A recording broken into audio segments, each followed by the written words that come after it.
दो नेमतें ऐसी हैं कि अक्सर लोग उनकी कदर नहीं करते और वो हैं सेहत और फिरागत।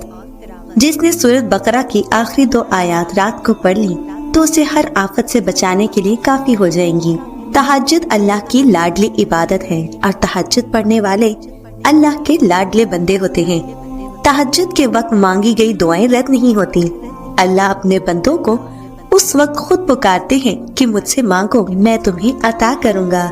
अल्लाह ने कुरान में वादा किया है कि अगर तुम शुक्र अदा करोगे तो तुमको और दिया जाएगा। ये सिर्फ दौलत के बारे में नहीं है। अगर तुम्हें अल्लाह ने हिदायत दी है तो उसका शुक्र अदा करो, वो तुम्हें इस पे इस्तकामत देगा। अगर अल्लाह ने तुम्हें दीन की कोई बात सीखने का मौका दिया है तो उसका शुक्र अदा करो, वो तुम्हारे इल्म में इजाफा करेगा। अगर तुम्हें खुशियाँ मिली हैं तो उसका शुक्र अदा करो, वो तुम्हारी खुशियाँ बढ़ाने के असबाब पैदा कर देगा। अल्लाह ताला ने सूरत दुहा में फरमाया है, सूरत दुहा कुरान की सबसे खूबसूरत सूरतों में से एक है। ये हमें सिखाती है कि अल्लाह ने हमें अकेला नहीं छोड़ा, ना वो हमसे नाराज हुआ है। उसने हमारी आगे वाली जिंदगी को गुजरी हुई जिंदगी से बेहतर बनाया है और जल्द ही वो हमें बहुत कुछ अता करेगा। हदीस शरीफ में है कि जिस इंसान का गम दुनिया की जिंदगी हुई उसके सब काम अल्लाह बिखेर देते हैं और फकीरी को उसकी आंखों के सामने रख देते हैं और वो उसी फिक्र में रहता है कि कहीं वो गरीब ना हो जाए और दुनिया उसके पास उतनी ही आती है जितनी उसके लिए लिख दी गई होती है। दीन में इंसान सबसे पहले यकीन गवाता है और सबसे आखिर में नमाज को गवाता है। यकीन और नमाज का दामन पकड़े रखेंगे तो ईमान सलामत रहेगा। उतने ही अमल किया करो जितनी के तुम में ताकत हो, क्योंकि अल्लाह अजर देते नहीं थकता मगर तुम थक जाते हो। और अल्लाह की बारगाह में सबसे पसंदीदा अमल वही है जिसे पाबंदी से हमेशा किया जाए, ख्वाह वो कम ही क्यों ना हो। तुम झूठ बोलने से बचो, इसलिए कि झूठ बुराई की तरफ ले जाता है और बुराई जहन्नुम में ले जाती है। आदमी झूठ बोलता रहता है यहाँ तक कि वो अल्लाह के नजदीक झूठा लिख दिया जाता है। और सच बोलने को लाजिम कर लो, इसलिए कि सच भलाई और नेकी की तरफ ले जाता है और नेकी जन्नत में ले जाती है। आदमी सच बोलता है और सच बोलने में लगा रहता है यहाँ तक कि वो अल्लाह के नजदीक सच्चा लिख दिया जाता है। लोगों से अच्छा गुमान रखना इबादत है। ये ना देखें कि कोई कैसा है या क्या करता है, आप उनसे अच्छा मामला करें और उनसे अच्छे की उम्मीद रखें। लोगों के बारे में बुरी सोच रखना या दिल में नफरत रखना एक मोमिन की फितरत नहीं होती। नेकी के कामों का हुक्म देना और बुराई से मना करना हम पे फर्ज कर दिया गया है। जहाँ तक हो सके बुराई को अपने हाथ और जुबान से रोकते रहें और नेकियां करने की तलकीन करते रहें। अल्लाह कुरान में फरमाते हैं कि नसीहत करते रहो क्योंकि नसीहत ईमान वालों को फायदा देती है। क्या तुमने ये समझ लिया है कि तुम जन्नत में यूं ही दाखिल हो जाओगे, हालांकि अभी तुम पे पहले लोगों जैसे हालात तो आए ही नहीं। उन पर सख्तियां और तकलीफें आईं और इन्हें हिला दिया गया, यहाँ तक कि रसूल और ईमान वाले साथ बोल पड़े कि अल्लाह की मदद कब आएगी। याद रखो कि अल्लाह की मदद करीब है।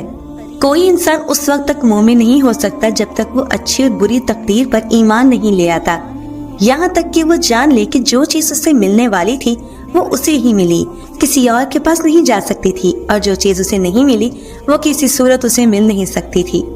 अगर दुनिया के सारे इंसान भी तुम्हारे साथ हो तब भी वो तुम्हें कोई खुशी नहीं दे सकते जब तक अल्लाह ना चाहे, और अगर दुनिया के सब इंसान भी तुम्हारे खिलाफ हो जाए तब भी वो तुम्हारा कुछ नहीं बिगाड़ सकते जब तक अल्लाह ना चाहे।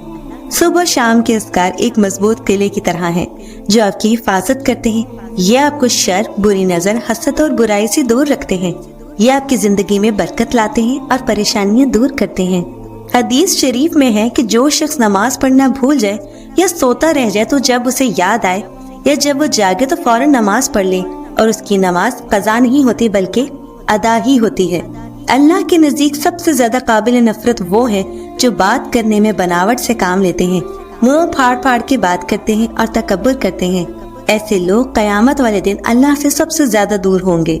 कयामत उस वक्त तक नहीं आएगी जब तक दीन का इल्म ना उठ जाए और जल्जलों की कसरत ना हो जाए और जमाना जल्दी जल्दी ना गुजरे और कत्ल और फितना आम हो जाए और लोगों के दरमियान माल और दौलत की कसरत हो जाए। हदीस में है कि गुस्से के वक्त खामोश हो जाना चाहिए, उससे इंसान बहुत सी लड़ाइयाँ और तबाही से बच जाता है। ताकतवर वो होता है जो गुस्से में खुद को काबू में रखता है। गुस्सा शैतान की तरफ से है, इसलिए गुस्से में शैतान से पनाह मांगनी चाहिए। वालिदैन की रजा में अल्लाह की रजा है। ماں باپ کے ساتھ اسی محبت اور نرمی سے پیش آئیں جس سے وہ بچپن میں آپ کے ساتھ پیش آتے تھے۔ آپ کے حسن سلوک کا ان سے زیادہ کوئی مستحق نہیں ہے۔ اللہ نے ماں باپ جتنے حقوق اور کسی کے نہیں رکھے۔ دین میں رشک صرف دو ہی لوگوں پہ کیا جا سکتا ہے، ایک وہ جسے اللہ نے قرآن کا علم دیا ہے اور وہ رات کی گھڑیوں میں اس کے ذریعے سے قیام کرتا ہے، اور دوسرا وہ جسے اللہ نے مال دیا اور وہ اسے دن رات صدقہ کرتا رہتا ہے۔ جو خاموش رہا اس نے نجات پالی۔ حدیث میں ہے کہ جو شخص اللہ اور قیامت کے دن پر یقین رکھتا ہو اسے چاہیے کہ خیر و بھلائی کی بات کرے یا خاموش رہے۔ خاموش رہنے سے انسان زبان کے گناہوں سے بچا رہتا ہے۔ قرآن کی تلاوت کی کثرت انسان کے نفس کی تربیت کرتی ہے، یہاں تک کہ اس کا ایمان بڑھ جاتا ہے، اس کا دل مطمئن ہو جاتا ہے، اس کی زندگی مبارک ہو جاتی ہے۔ رزق چاہے تھوڑا ہو یا زیادہ، اس کے اندر قناعت پیدا ہو جاتی ہے اور اس کا دل نور سے روشن ہو جاتا ہے۔ دعا ایک عبادت ہے، دعا کی قبولیت پر شک نہیں کرنا چاہیے۔ کچھ دعائیں اس دنیا میں ہی قبول ہو جاتی ہیں اور کچھ آخرت کے لیے ذخیرہ کر لی جاتی ہیں۔ حدیث میں ہے کہ بندے کی دعا قبول ہوتی ہے جب تک وہ جلدی نہیں کرتا اور یہ نہیں کہتا کہ میں نے اتنی دعا کی، میری دعا قبول نہیں ہوئی۔ بیواؤں اور مسکینوں کے کام آنے والا اللہ کے راستے میں جہاد کرنے والے کے برابر ہے، یا رات کو عبادت اور دن میں روزے رکھنے والے کے برابر ہے۔ جو شخص اپنے دل کو نرم کرنا چاہتا ہو اسے چاہیے کہ مسکین کو کھانا کھلایا کرے اور یتیم کے سر پر ہاتھ پھیرا کرے۔ اللہ کے لیے لوگوں میں سب سے بہتر وہ ہیں جن کے اخلاق سب سے اچھے ہیں۔ حدیث میں ہے کہ مومن تانا دینے والا، لعنت کرنے والا، بے حیا اور بد اخلاق نہیں ہوتا۔ اچھی بات کہنا اور کسی مسلمان سے مسکرا کے ملنا صدقہ ہے۔ جو شخص پابندی سے استغفار کرتا ہے اللہ اس کے لیے ہر تنگی سے نکلنے کا راستہ بنا دیتے ہیں اور اسے ایسی جگہ سے رزق عطا کیا جاتا ہے جہاں سے اسے گمان بھی نہیں ہوتا۔ خوشخبری ہے ہر اس انسان کے لیے جو کہ قیامت والے دن اپنے نامہ اعمال میں استغفار کی کثرت پائے گا۔ قیامت کے دن رسول اللہ صلی اللہ علیہ وآلہ وسلم سے سب سے زیادہ قریب وہ لوگ ہوں گے جو ان پہ سب سے زیادہ درود بھیجتے ہوں گے۔ دعا کی قبولیت کے لیے بھی درود شریف شرط ہے۔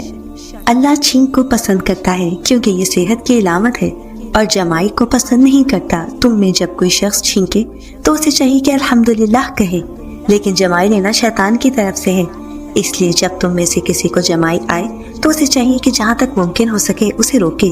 جب کوئی جمائی لیتا ہے تو شیطان ہنستا ہے۔ وضو گناہوں کا کفارہ ہے، جس نے اچھی طرح وضو کیا اس کے گناہ اس کے جسم سے یہاں تک کہ ناخنوں سے بھی نکل جاتے ہیں۔ قیامت کے دن باوضو رہنے والوں کو اللہ اس حالت میں بلائیں گے کہ ان کی پیشانیاں اور پاؤں چمک رہے ہوں گے۔ ہم سب یہی کرتے ہیں، اپنی جیبوں میں اپنی مرضی کا اسلام لیے پھرتے ہیں۔ مرد کا اسلام 4 شادیاں، اپنی برتری اور عورت کے پردے سے آگے نہیں بڑھتا، اور عورت کا اسلام حق مہر اور مرد پر عائد ذمہ داریوں سے آگے نہیں بڑھتا۔ صرف 3 صورتوں میں جھوٹ بولنا جائز ہے۔ ایک یہ کہ انسان اپنی بیوی کو خوش کرنے کے لیے جھوٹی تعریف کرے، دوسرا یہ کہ 2 لوگوں میں صلح کرانے کے لیے جھوٹ بولا جائے، اور تیسرا جنگ کے دوران جھوٹ بولنا جائز ہے۔